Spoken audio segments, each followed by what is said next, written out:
asked you, do MPs need more protection? I did predict what the results would be, and I'm not in the least bit surprised. And I understand the emotions behind all of this. Helen says, what a disgrace. What about us? Helen not happy about the extra 31 million. Ron says, if the MPs have decided they need protection at great taxpayers' expense, is it not time they realised the people of Britain also need protecting? Derek says, if the MPs did their job, the current situation would not have been allowed to gain traction. Derek, I agree with you 100%. Misguided encouragement of multiculturalism. And by that I mean communities separating out as much as possible. And you know, the Blair government were very much at the forefront of that, and irresponsible immigration policies that have led to parts of our cities not being integrated at all. And frankly, we're being honest about it, a lot of people coming into the country from completely different cultures with whom we share very little in common. Moving on to a pet subject of mine. It's dominated my life since last July when I decided I'd blow the gaff on being debanked. And what was obvious to me at the time was that if you are debanked as an individual or a business, and in my case it was both, people don't go public.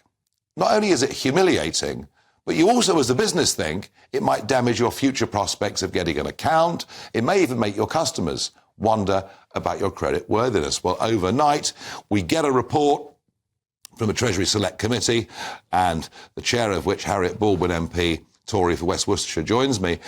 And Harriett, just, you know, this is unbelievable that in the space of the last year, 140,000 small businesses have been debanked. And of course, the reasons given, it's always the same. It's fear of financial crime or fraud, and maybe in a few cases that was legitimate and true. But it's nearly 3% of all small businesses were debanked last year.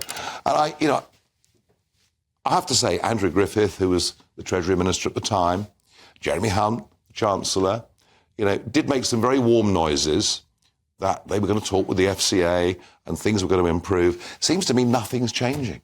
It was really startling, wasn't it, the information that we released? And we were really shocked by it.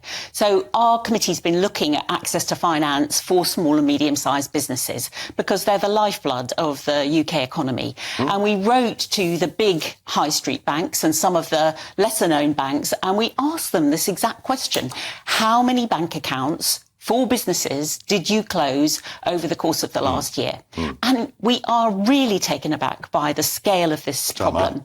And I think, as you say, that it's not going to be zero, is it? Because there are going to be people, as they say, who've been, abusive to their banks, or there are people who have been caught doing something fraudulent. And so, they are going to be within their rights to close those bank accounts.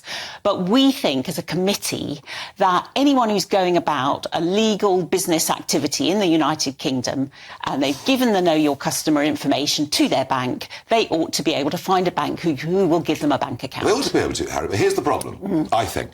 The problem is if what's seen as an unusual payment appears in a business account, and that could be a large sale or a large contract or whatever, alarm bells go off inside the bank, and immediately a whole series of pieces of legislation that mostly came in through EU money laundering directives, by the way, all of it well-intentioned, but for the bank to have to check and go through that costs them more money in compliance than they earn from the account in a year. And I just question whether what's really needed here, and this should be coming from the FCA, that, the Financial Conduct Authority are there to provide a service, to make sure we're not being ripped off, we're not being treated badly by financial institutions.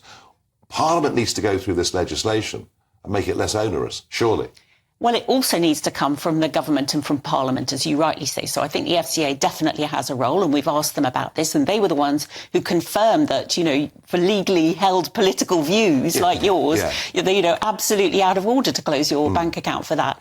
And we heard from the Minister today. So Andrew Griffith's successor is Bim Afolami, and he was telling the committee today that he's going to look again at those money laundering regulations. And he also said that he's going to bring in new rules on closing a bank account to give not just individuals but also businesses more rights when their bank decides to close their bank account. I'm delighted that Bim has said those things today, just as I was delighted that his predecessor, Andrew Griffith, said those things. But, you know, there is an election coming up at the end of this year. There could be a change of government, who knows? Maybe one that won't take this quite as seriously. That'll be up to them, if it is them. All I'm saying to you is, Harriet, a lot of promises were made to me last year about this, because one of the reasons I raised this was I know the fear that it puts into people's hearts. I know getting new business bank accounts open can be very, very difficult, that people's livelihoods are being wrecked unfairly. I keep hearing warm words. Am I going to see any action? Well, it sounds like you are, but I agree with you that these things often take a lot longer than people would like. And our committee is the one that sort of holds people's feet to the fire when this happens. Well, but I do think we're going to see action. And we heard evidence in our inquiry about perfectly legitimate parts of the UK economy, like pawnbrokers, for example, like amusement arcades. Anything to do with cash. Anything that, you know, is slightly unusual, they seem to really struggle. And I think we've got to, on a cross-party basis, because that's where our committee's influence comes, we've got to say that this is something that we expect to change. Great report, shocking conclusions, but it does help the debate. Pressure for change. Harriett Baldwin, thank you for joining me. Now, you'll have heard on the news that there have been 3 dead bodies found in the Channel today. They were found on the French side of the Channel. There was also a reported floating body near the Varn lifeboat, and both the Dungeness and Dover lifeboats are out now. You can see here on your screens the Dungeness lifeboat out there. I mean, these are very, very well-made boats. Look how shocking the sea conditions were. So the situation today was very simple. At sort of 5 o'clock this morning, the Channel was very, very calm. Boats started to come. Somewhere between 250 and 300 young men have come into Dover today, but after midday, conditions changed hugely. But there's one thing I want to expose here today that's never been talked about before, and it's this.